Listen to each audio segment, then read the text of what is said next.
Welcome again to our show, Texas Talk on Texas Insider, where today we have Eric Opiela, one of our former executive directors of the Republican Party of Texas, and also now a candidate for the Texas agricultural position. Eric, where are you transmitting from? Where are you at? Well, actually, today I'm in Fort Worth.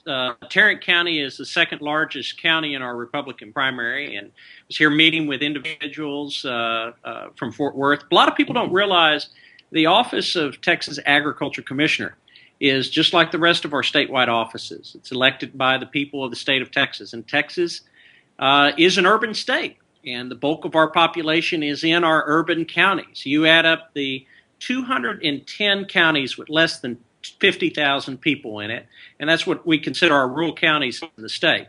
It's 210 out of 254 counties have less than 50,000 people. All added together amount to about 29% of our Republican primary vote. And so we have to show the relevance of the office of Texas Agriculture Commissioner to urban voters, as well as rural voters who already know the importance of this office in protecting Texas agriculture, but also protecting landowners and serving as an advocate on very important issues such as water, which to me is the largest issue that is impacting the growth of this state. Very few people at the statewide level are talking about. And that's why I'm running for Texas Agriculture Commissioner. And water we need. I'm pretty sure if you bring us water, you'll win the race. That's for sure. Can you do a rain dance for us? Only God can give us rain. In our small little church in Fashing, Texas, we have a song that we sing at the end of Mass every Sunday. Please, Lord, give us rain. And that's been a tradition not just in the last couple of years of the drought, but for the last 30 or so years. We have sung that song. And Texas is in the midst of what we call a drought of record right now. That means that it's the worst drought in terms of actual lack of rainfall that this state has actually ever experienced. A lot of people don't realize that, but people who are involved in agriculture realize it. For instance, on our own ranch, we've had 2 of our wells go dry over the last 10 years. We've also had people experience it in urban Texas with watering restrictions and rates that are increasing. We have recreational opportunities that have diminished as our lakes have gone dry. This is a serious problem that impacts the future growth of the state and impacts the livelihood of people across Texas. And I want to put the experience that I have working on the issue of water to work for all Texans. That's excellent, Eric. I couldn't think of a more positive thing to work on and especially campaign on than water. It is on everyone's mind. But let's talk about some of the other responsibilities of the Ag Commissioner. As you know, you said yourself, an expansive territory. I would say that pretty much every county in the state of Texas has something to do with major agricultural issues. Let's talk about immigration and some of the issues facing the state of Texas. Really, it's a national issue, as you know, but mainly it affects us here in Texas. On the agricultural side. Yeah, on the agricultural side. You know, we need workers for our farms. We want to make sure that these jobs stay here in the great state of Texas. Give us some thoughts on what are you thinking about that? How can the Agricultural Commissioner help us with the federal government to make sure that our farms also don't go dry with labor? Sure. That's a very important issue as well that impacts all of our state, not only urban Texans, but also rural Texans as well. And our current Texas Agriculture Commissioner, Todd Staples, has had some very important leadership that he's taken on this important issue. Now, of course, he's moving on to seek office as Texas Lieutenant Governor. And so we have to continue some of the leadership that Todd has led this state on in regards to the immigration issue. Our federal immigration policy in this state cannot be described as anything but an abject failure. And ironically, it encourages more illegal immigration while negatively impacting our border security in this state. We've had a misallocation of resources on the federal level and an unworkable agricultural visa system that's turned the good reforms that President Reagan had over 30 years ago on their head over the last 3 decades. Reagan's reforms were supposed to encourage seasonal temporary worker migration under a legal system rather than illegal immigration that undercuts our legal labor markets and promotes what I call shadow economy that thrives off of lawlessness. As a result of some of the problems that we've had on the federal level, we've encouraged illegal immigrants to come and stay in the United States rather than returning to their own country after work is done and helping their own economies. It also has encouraged illegal migration of women and children to our country as well, which deprives the countries that they come from of both their remittances and workforce necessary to build their own economy and decrease the influence of cartels that threaten the safety of Texans, and also has created strains on our social services and skills. Federal government has done the exact opposite of what I would call a logical border security policy, which should be to ensure that all immigrants are documented, that our existing workplace verification requirements are enforced, and secure the border at the border rather than creating what I call demilitarized zone. It's kind of like the border between South Korea and North Korea that we have in South and West Texas that threatens the safety of farmers and ranchers hundreds of miles inland. And reform our visa system so we can have a legal seasonal workforce that returns home when work is done and contributes to the strengths of families and local economies in Mexico and Central America and other countries. So it sounds like it's more about wallets than walls. What will fix all this? No question. Well, unfortunately, the Democrats in Washington have been focused on this issue of citizenship and amnesty as well, not just the wallets and walls, debate. And this is wrong, and it should never be the basis of any reform. I believe that immigrants who are already in the United States, who seek to remain here as non-citizen residents, should come forward, register, submit to a criminal background check, pay any penalty that's reasonable and just for prior violation of laws, voluntarily waive the right to apply for and receive financial assistance from these public entitlement programs while residing in the United States, and secure legal employment. And citizenship is not a right to be freely given away. It has to be earned through respect for our country's laws, and we can't undermine our own efforts to secure our borders by incentivizing illegal immigration through amnesty and granting citizenship to illegal immigrants ahead of the large number of legal immigrants who have lined up at this country's borders to seek the freedoms we all enjoy and respect this legal process for residing and working in the United States. I think it's very important that we preface any immigration reform on ensuring our laws are followed. It's something that we didn't have after Reagan's reforms in the 1980s. And it's a big problem facing our state, and we have to make sure that we not incentivize people to come here illegally. And as Agriculture Commissioner, I'll work every day to educate the public about the impact of our federal government's mismanagement of this issue and failure to enforce our immigration laws, and work every day to support our local law enforcement efforts to support and protect the safety of our farmers and ranchers and rural residents. And you brought up a very important issue facing our state. Well, we know that, I've been all over the U.S. borders. I've worked the borders for the last 3.5 years. And one of the things that I know in talking to the Border Patrol and other folks out there is that a very large percentage of the illegal immigration in this country actually are folks that come legally into the United States over our ports of entrance. Mm-hmm. So we're letting folks in legally, but they just are deciding to stay. And I think that's where the system kind of fails a little bit, in my opinion. And what are your thoughts on that? And how can we fix that? Because it's not the border jumper like most of the people that are maybe watching this program obviously think that people are just making a run for it. Now, there's some of those, but the majority now are on those ports of entry and coming through there. How do we fix those issues? Well, it's a big problem. The mismanagement of our visa system. For instance, agricultural visas, a lot of people don't know, are managed through the U.S. Department of Labor. Right. And labor unions control the Department of Labor. There's no ifs, ands, or buts about it. It's in the mismanagement of the visa system that doesn't allow us to have a predictable workforce. and encourages people to overstay their visas really has to be reformed at the federal level as part of any immigration reform. Democrats are focusing on grants of citizenship when they should be focusing on looking at the mismanagement of the visa system at the federal level. That should be at USCIS, at the U.S. Citizenship and Immigration Services. Put it all in a one-stop shop where employers can be matched with people who want to work temporarily in this country and return home and contribute to their own economies and have a well-managed system. We've never had that in the last 30 years.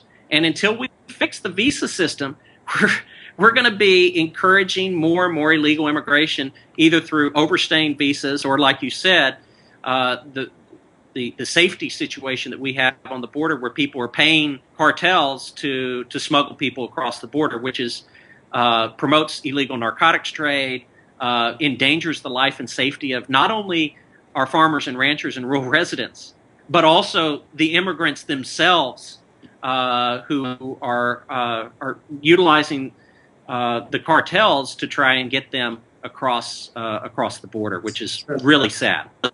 Now, Eric, you bring an interesting thing. You're a younger generation of the Texas politicos, which is great. I mean, and this audience that we have on social media, it's younger people. So how do you plan to get them involved? Because, usually primaries, it's not the young voter.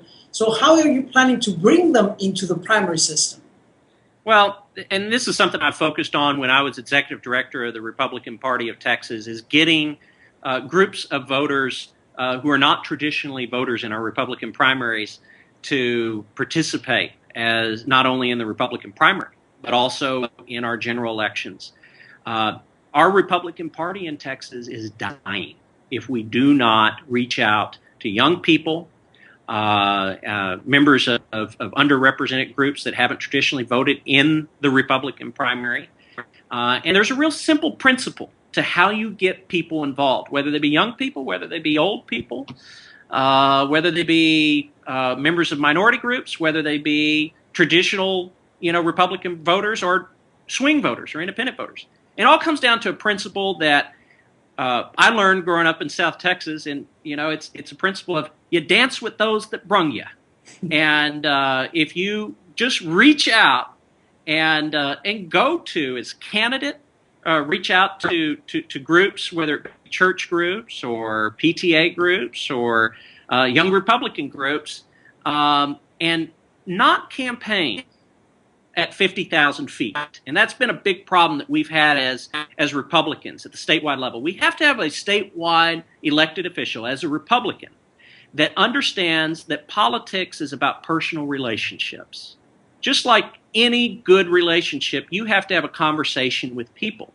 Part of what we're doing today is bringing that conversation to people who we wouldn't normally have that conversation with. And I think it's important that all of our Republican candidates not campaign from 50,000 feet with mail bombs or TV bombs or radio bombs like we've been wont to do for the last 2 decades. And that's why we're seeing the percentage of people who are voting Republican in the state decrease, because we're running these, sorry to say it, and this has been a problem on the national level. And you saw this happen to Governor Romney when he ran against Barack Obama in an election that everyone thought we should have won.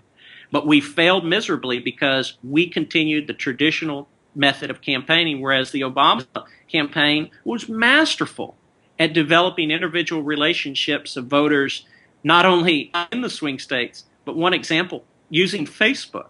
They reached out to 98% of the voters who were on Facebook through personal relationships that they mined from people's own individual Facebook profiles, and provided opportunities for people, misguided people who were supporting Barack Obama in the general election in Texas, to reach out to their friends in Ohio and say, "Hey, I'm supporting Barack Obama. Go and vote for Barack Obama." We as Republicans have to learn from the mistakes of the past.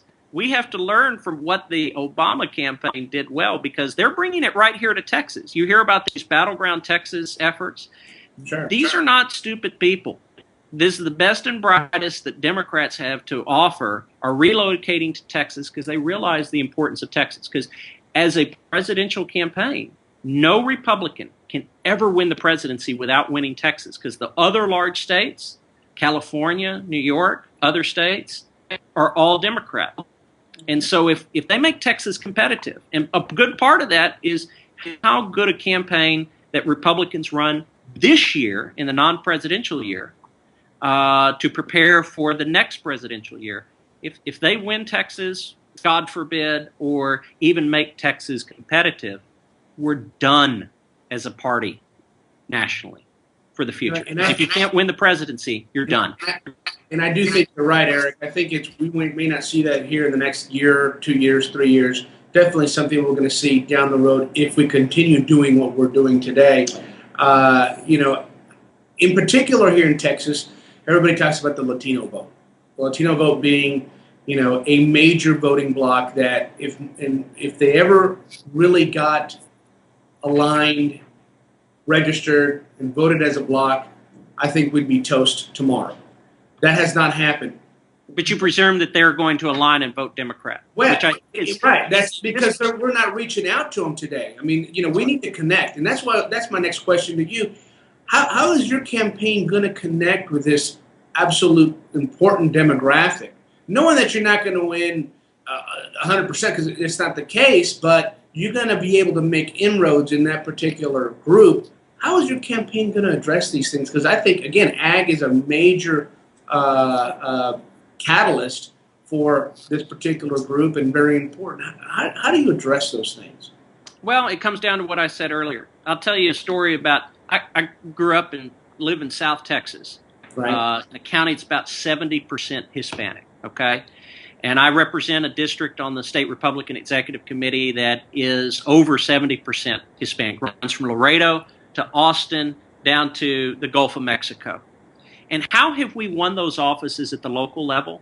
You know, we're converting counties like Atascosa County. It's a majority Republican county.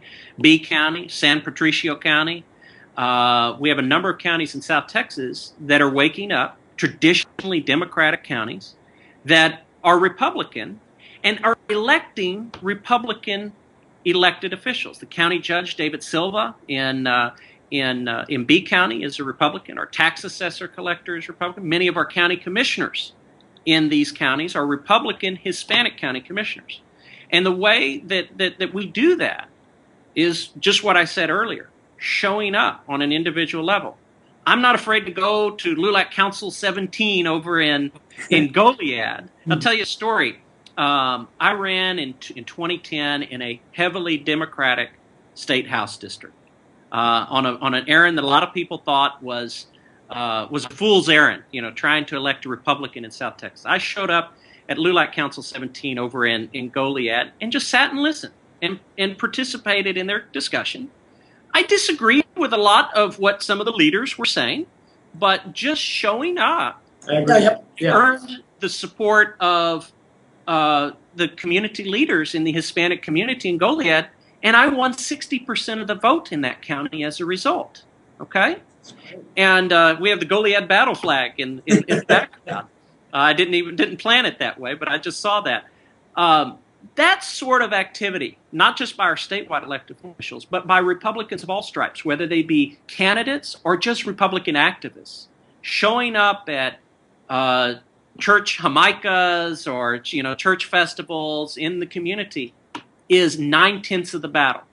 Because once you show that you're there, you earn their vote. It's not about changing our principles as a party. It's not doing what the RNC is trying to do, trying to rebrand the party. We become, I like to say, Democrats without benefits if we do that, to those groups. Connecting with the group is absolutely is key, and it sounds like you definitely are doing that. I wish more candidates would be forward-thinking in doing that. Like I said, you may not agree 100% with what they're saying, but you were there where other folks were not there. Let's shift our focus a little bit on Mexico, the country itself, and its agricultural significance to Texas and the United States. About $12 billion a month of trade goes over, and ag and other hard goods goes over our U.S. or our Texas borders on a monthly basis. More if you look at the whole southwest border.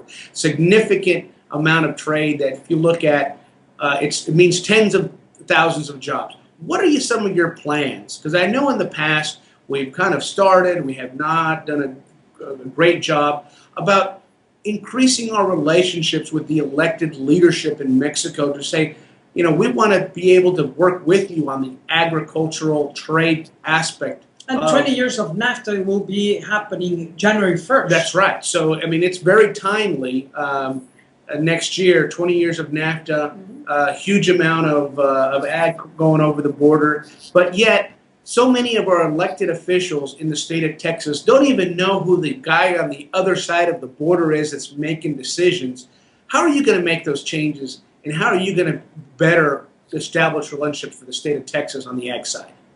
Well, I will say we've made some progress, but we are woefully imbalanced in our trade with Mexico right now, especially in the agricultural industry. Texas faces a lot of challenges right now related to the large quantities of Mexican produce and fruits that are flooding our markets and no reciprocation on the other side. They've also become an aggressive exporter of feeder cattle and processed beef to Texas since the border has been reopened. People might not realize our borders were closed with Mexico until 2008 in regards to the cattle trade. They were not allowing any of our cattle to be imported into that state. And so we're starting from nothing. But we have a problem over the last couple of years with our exports of cattle to Mexico declining year over year. Our Texas Department of Agriculture has to work daily to try and rebalance this agricultural trade with Mexico. There's a lot that we can do, from coordinating reverse trade missions to Mexico of Texas producers. I participated in one of those back in 2005. I was part of the Texas Agricultural Lifetime Leadership Program, which is a group of young agricultural producers from across the state. We took a trip to Mexico and tried to build relationships with agricultural producers in Mexico. I think that has to be encouraged and supported by the Texas Department of Agriculture. Sure. We have to provide export training for our producers so that they know how to connect their products directly with Mexican consumers. We also play a very important role in the Texas Department of Agriculture in international marketing efforts of Texas-grown commodities. If we're going to maximize opportunities for our producers in this state, we have to strengthen those relationships, not only with the leaders, which we kind of have fallen down on over the last couple of decades, but also with Mexican retailers and consumers. We have a lot of U.S. retailers that are expanding their Mexican presence right now. Walmart, H-E-B, and other retailers.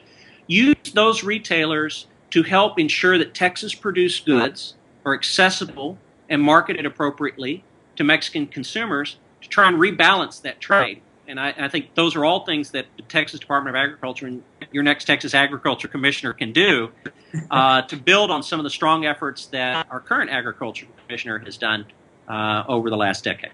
Fantastic. Well, Eric, we know that you're going to be on campaign trail for a long time, and we know your time is very valuable. But we want to do one thing. We want to follow up with you next time. Perhaps we'll get you on your cell phone. Could be an iPhone or one of those new tablets. But we want to keep on following you, because the idea is that people get to know you more often, and you get to talk with social media more often with voters out there. And we always encourage our viewers to send us a tweet, send us an email down on the banners that you see on your screen, to let us know what questions we should be asking our elected leadership, our people that make decisions throughout the state of Texas. And again, Eric, thanks for coming on our show today and spending a little time with us and sharing your thoughts. Well, thank you for having me on. I think it's important that we have someone with a strong background in agriculture like I do, being a fifth-generation rancher, that also has the experience in the legal arena, fighting the battles, fighting the good fight, frankly, on behalf of landowners, on property rights issues and water issues, to serve our state as our next Agriculture Commissioner. And that's why I'm running for Texas Agriculture Commissioner, to be a statewide leader on these very important issues. And as you said, showing up, that's the most important thing. Good luck on the campaign. Good luck on the campaign. Thank you so much. Good talking to you, Nelson. Bye-bye. Bye-bye.